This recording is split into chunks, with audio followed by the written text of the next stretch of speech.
మరిగే నీటిలో రవ్వ వేసి చేసిన ఈ రెసిపీ చాలా రుచిగా చాలా టేస్టీగా అయితే ఉంటుందండి. ఈ రెసిపీని వచ్చేసి చాలా ఈజీగా చాలా త్వరగా అప్పటికప్పుడు చేసుకోవచ్చు. అంత టేస్టీగా అయితే ఉంటాయి.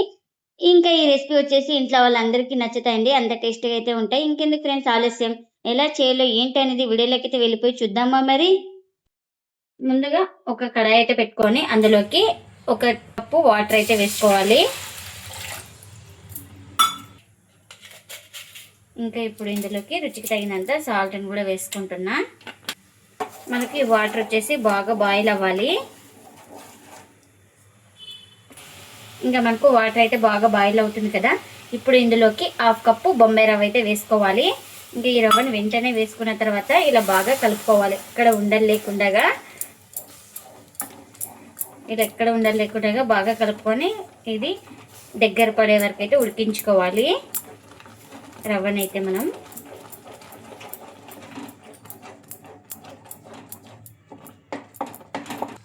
ఇంకా చూడండి, ఇలా మనం రవ్వను దగ్గర పడే వరకు అయితే ఉడికించుకోవాలి. ఇలా సాఫ్ట్గా ఉండాలి, మనకు రవ్వ అనేది సాఫ్ట్గా ఉడికిపోవాలి. ఇంకా ఇప్పుడు మనకు ఉడికిందండి. ఇంకా స్టవ్ అయితే ఆఫ్ చేసుకొని చల్లారనివ్వాలి. ఇంకా చల్లారిన తర్వాత అయితే ఒక ప్లేట్లోకి అయితే తీసుకుంటున్నా. ఇంకొకసారి మొత్తం బాగా ఇలా స్మాష్ చేసుకోవాలి చేతితోటి సాఫ్ట్గా.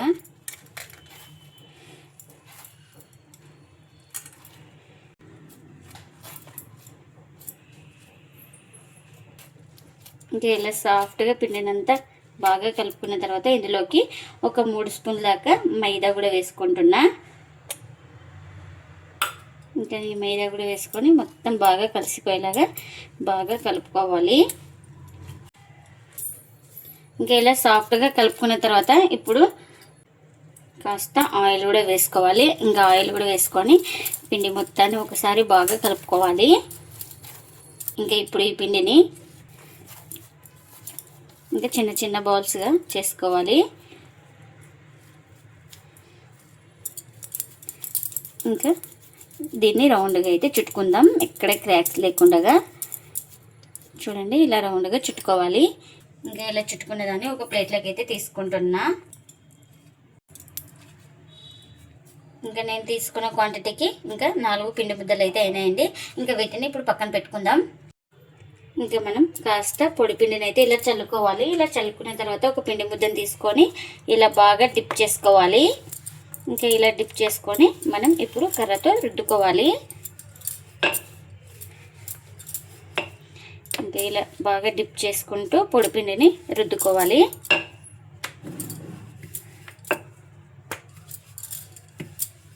అంత పల్చాగా కాదు, అంత మందంగా కాదు, మీడియంగా రుద్దుకోవాలి. ఇంకా ఇలా రుద్దుకున్న తర్వాత ఇప్పుడు నేను ఇక్కడ షేప్ అయితే కట్ చేస్తున్నాను. ఇలాంటిది కానీ మూత కానీ ఏదైనా పెట్టుకొని ఇలా కట్ చేసుకోండి. ఎక్స్ట్రా పిండి తీసేసుకోవాలి. చూడండి, ఇక్కడ చూపిస్తున్నాను కదా, ఈ విధంగా అయితే ఉండాలి. ఇంకా ఇలా రుద్దుకున్న దాన్ని ఒక ప్లేట్లోకి అయితే తీసుకుంటున్నా. ఇంకా మరొకటి అయితే చూపిస్తున్నాను. సేమ్ మరొకటి కూడా బాగా పిండిని అయితే డిప్ చేసుకోవాలి. బాగా డిప్ చేసుకుంటూ మనం ఈ పరోటాని అయితే బాగా రుద్దుకోవాలి.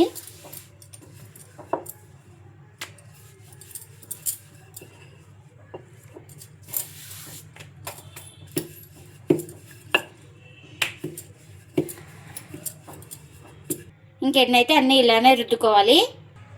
ఇంకా పరోటా కాల్చుకోవడానికి పెన్నం కూడా పెట్టుకున్నానండి. పెన్నం కూడా హీట్ అయింది. ఇప్పుడు పరోటాని అయితే వేస్తున్నా. ఒక సైడ్ కాలిన తర్వాత మరో వైపుకి అయితే టర్న్ చేసుకోవాలి.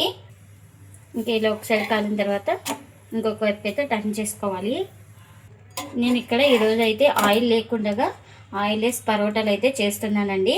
చూడండి, పరోటా అయితే ఎలా పొంగుతుందో ఇలా బాగా ప్రెస్ చేసుకుంటూ కాల్చుకోవాలి. 2 వైపులో మనం బాగా కాలుతుంది అప్పుడే లోపల దాకా. చూడండి, సేమ్ పూరిలాగా పొంగుతాయండి పరోటాలు అయితే.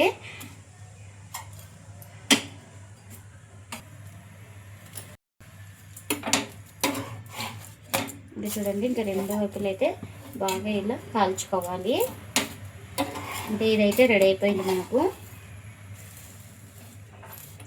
ఇంకా ఇప్పుడైతే ఇది రెడీ అయిపోయింది. ఇంకా ప్లేట్లోకి అయితే తీసుకుంటున్నా. ఇంకా మరొకటి అయితే చూపిస్తున్నాను. ఇంకా ఇది కూడా ఒక సైడ్ కాలిన తర్వాత మరోవైపుకి అయితే టర్న్ చేసుకోవాలి.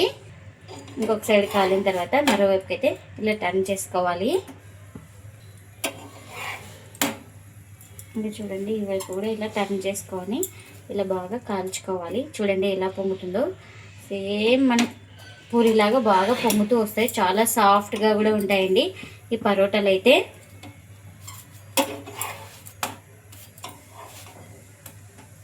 ఇంకా అటు ఇటు తిప్పుకుంటూ ఇంకా బాగా కాల్చుకోవాలి.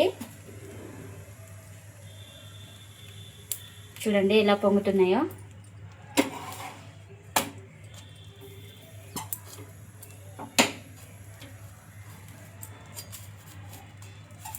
ఇంకా ఇది కూడా రెడీ అయిపోయిందండి. ఇంకా దీన్ని కూడా ప్లేట్లోకి అయితే తీసుకుంటున్నా. ఇంకా ఈ పరోటా కూడా ఒక సైడ్ కాలిన తర్వాత మరోవైపుకి అయితే టర్న్ చేసుకోవాలి. ఇంకా ఇంకొక వైపు అయితే టర్న్ చేసుకున్నాను.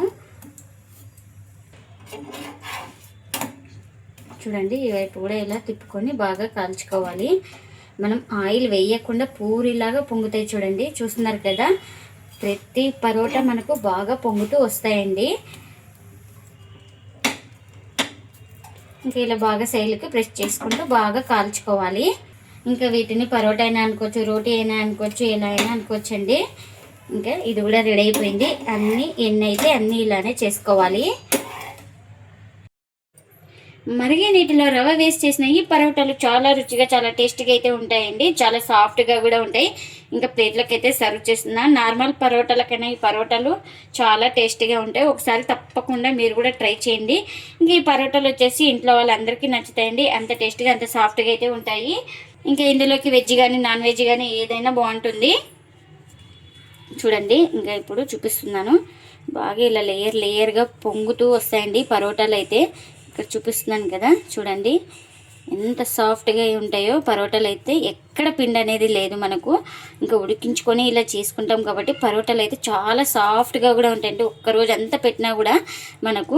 మీరు కూడా తప్పకుండా ఒకసారి ఇలా ట్రై చేసి మీకు ఎలా వచ్చిందో కామెంట్ అయితే చేయండి ఫ్రెండ్స్. అండ్ ఇవాళ ఈ వీడియో కనుక నచ్చితే ప్లీజ్ లైక్ చేయండి, షేర్ చేయండి, కామెంట్ చేయండి.